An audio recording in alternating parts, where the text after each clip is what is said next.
a rencontré le chef de province, les chefs de canton, les chefs de tribu que nous sommes et les chefs de village. Elle est conforme à nos us et coutumes et nous lui disons merci. Nous souhaitons qu'il y ait une forte mobilisation pour écouter le précieux message qu'il va nous donner.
Nous sommes un parti légaliste, un parti de paix, un parti d'ordre. Donc, d'autres choisissent d'autres méthodes de changement, dans la violence, les fusils. Nous voulons gagner par les urnes. Nous voulons accéder au pouvoir par une victoire démocratique. Donc, c'est aussi une des raisons de notre présence ici. Il faut voter. Pour voter, il faut être sur la liste électorale. Il faut que tout le monde soit inscrit sur les listes électorales. Donc, je vais faire un sondage dans la salle. Combien sont inscrits sur la liste électorale de leur résidence?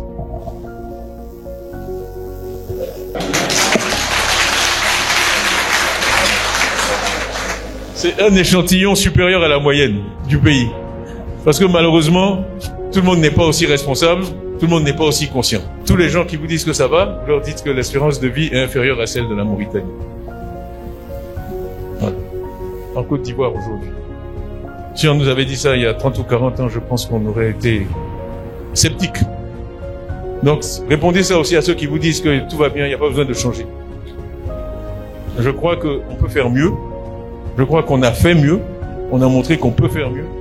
Et il faut qu'on fasse mieux en Côte d'Ivoire. C'est pour ça que je dis souvent, notre combat, c'est pas un combat pour la reconquête du pouvoir. Notre combat, c'est un combat pour la renaissance de la Côte d'Ivoire. Parce qu'il n'y a que le parti qui a fait naître la Côte d'Ivoire qui peut la faire renaître. Il n'y a que le parti qui a fait naître la Côte d'Ivoire qui peut la faire renaître. Ce dont on a besoin, c'est une renaissance. Alors, oui, ça aussi, on m'a dit, le mot a été utilisé par d'autres, peut-être en politique. Mais je pense qu'en termes de concept, c'est de ça qu'il s'agit. Il faut, de même que le pays a été libéré du colonialisme, libéré de l'emprise des colons, libéré des injustices, il faut que, avec la technologie qui existe aujourd'hui au XXIe siècle, on puisse donner aux Ivoiriens vraiment une meilleure vie, un meilleur système de santé, un meilleur système éducatif. Parce qu'aujourd'hui, il n'y a que ça qui compte. Et comme j'ai dit, ce sera peut-être mon dernier commentaire, la croissance économique sans équité. C'est pour ça que dans nos groupes de travail, j'ai dit croissance et équité. Parce qu'une croissance qui ne profite pas à tout le monde, ça ne sert à rien. C'est juste un chiffre. Oui? Et par ailleurs, la croissance, c'est vous qui la faites. Hein? Ce sont les agents économiques, ce sont les paysans qui font pousser leur cacao, ce sont les paysans qui récoltent les VA, ce sont les paysans qui font le palmier à huile, qui produisent l'ananas, la banane, le riz, qui irriguent, qui font de l'élevage, qui conduisent des taxis, qui vont au marché, qui vendent des produits. C'est ça le fameux PIB, la croissance. Donc, ce n'est pas au gouvernement de se féliciter de la croissance, parce qu'il faut au contraire juste dire aux Ivoiriens bravo. Quand il y a la croissance d'un pays, c'est le fruit du travail des citoyens de ce pays. Hein? Là où la performance du gouvernement peut être mesurée, c'est qu'est-ce qu'on en fait. Une fois que les citoyens ont travaillé dur, ils ont réalisé 6,57% de croissance, bon, c'est à l'État de créer les conditions pour que ça se traduise en progrès, en termes de santé et d'éducation.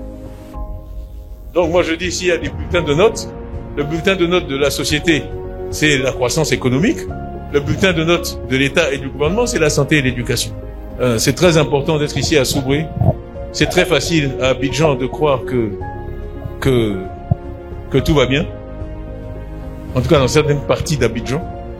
Et ceux qui étaient à Yamoussoukro m'ont entendu dire que le conseil le plus utile qu'on m'a donné pour ma carrière en Côte d'Ivoire, ça a été qu'il fallait jamais passer plus d'1 mois sans sortir d'Abidjan. Que c'est un conseil que j'ai suivi toute ma vie.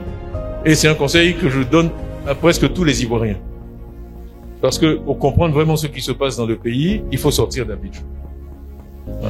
Et on dirige le pays pour toute la Côte d'Ivoire, pas seulement pour Abidjan.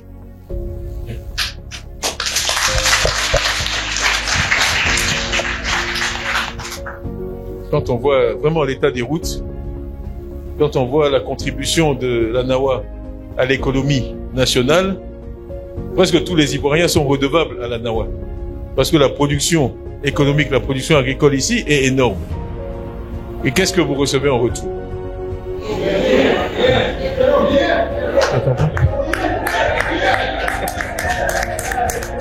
Bon. Ça aussi, ça doit changer. Ça aussi, ça doit changer. Donc, de grâce, expliquez à nos parents qu'ils ont entre leurs mains le pouvoir de changer ça. Okay? Qui s'inscrivent, qui votent en réfléchissant, et ils verront qu'ils auront un président qui pourra diriger le pays d'une manière qui améliore vraiment leur vie quotidienne et leur bien-être.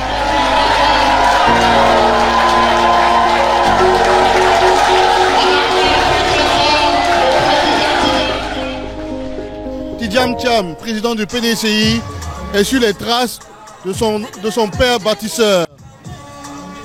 Nous sommes, vous voyez qu'il fait nuit, les gens sont en joie, ils attendent demain que le meeting se fasse. C'est un lieu de cérémonie, c'est un moment de joie.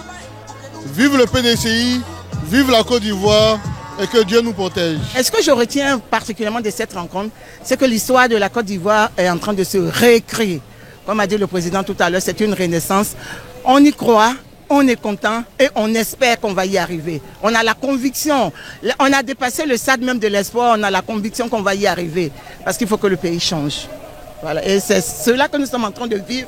Et je suis d'autant plus contente que ce soit dans la NAWA que ce mot d'ordre, ce nouveau départ pour le PDCI soit donné. Il est venu dire aux parents que quand lui et le président Henri Konan Bédié étaient au pouvoir, quand le président Henri Konan Bédié déguerpissait des quartiers, il prenait le soin de reloger ces populations. Il en veut pour preuve les populations qui ont été logées à Biabou. Aujourd'hui, on chasse les gens sans aucune solution. Et il dit aussi que l'électricité, c'est la première fois en Côte d'Ivoire où il y a eu baisse du prix de l'électricité, c'était quand il était au pouvoir, enfin au gouvernement, avec le président Henri Konan Bédié. Aujourd'hui, qu'est-ce qu'on assiste à une augmentation exponentielle du prix de l'électricité.